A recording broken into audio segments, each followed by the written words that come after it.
Olá, tudo bem? Sejam bem-vindos. Como prometido, o segundo vídeo da série. Para quem é a primeira vez aqui, meu nome é André Blanco e o propósito desse espaço é ajudar pessoas que querem passar a gerenciar seu tão suado dinheiro. E para quem assistiu o vídeo da semana passada, eu falei que eu sou um apaixonado por finanças pessoais e hoje eu quero compartilhar com vocês da onde surgiu essa paixão, da onde vem essa paixão. Pois é, quando eu tinha 13 para 14 anos, eu comecei a observar uma rotina muito forte da minha mãe. Minha mãe trabalhava fora, meu pai também. E quando ela chegava no final da tarde, meu pai também chegava do trabalho. Geralmente a gente se reunia para conversar um pouquinho, meu pai, minha mãe, eu e a minha irmã. Rolava aquela conversa e logo em seguida minha mãe ia preparar o jantar. A gente jantava, continuava conversando mais um pouquinho. Minha mãe ia ajeitar um pouquinho as coisas da casa. Lá pelas tantas, ela ia no quarto dela, pegava uma caixa e com essa caixa ela se dirigia até a mesa da sala.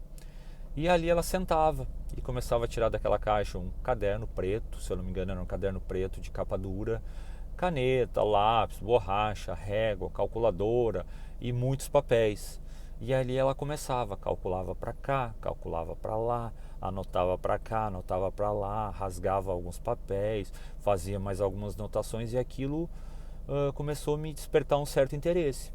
Até que uma certa noite eu perguntei para minha mãe: Mãe, o que tu faz todas as noites com esse material aí, com essa calculadora, com esse caderno? É a continuidade do teu trabalho que tu termina em casa? Aí eu lembro como se fosse hoje, né?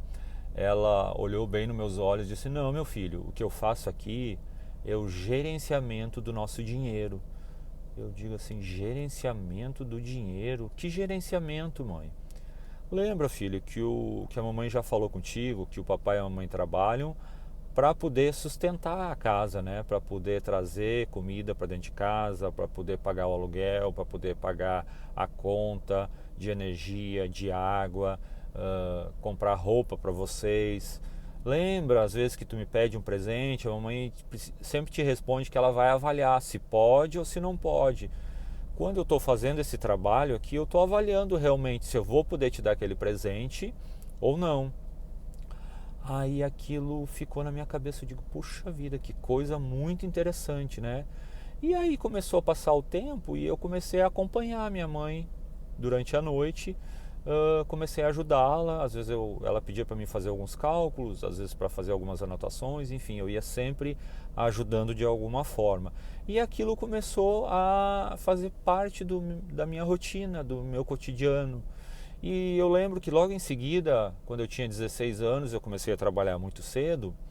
Quando eu comecei a receber o meu primeiro salário, eu também coloquei aquela mesma rotina no gerenciamento do meu dinheiro. Eu comecei a controlar quanto eu ganhava, eu comecei a controlar quanto eu gastava, eu sabia se eu podia comprar um presente novo que eu queria para mim ou se eu não podia, ou quanto tempo eu precisava economizar, quanto eu precisava economizar por mês para chegar a um determinado tempo eu poder adquirir aquele presente.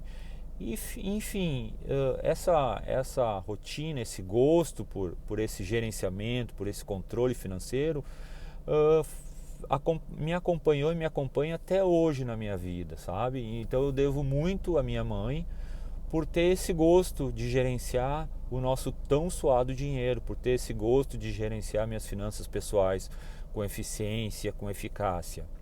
E aí, só para a gente finalizar essa história da minha mãe, é muito interessante isso, quando eu falo isso eu até me emociono, é uma coisa muito bacana que faz parte da minha vida.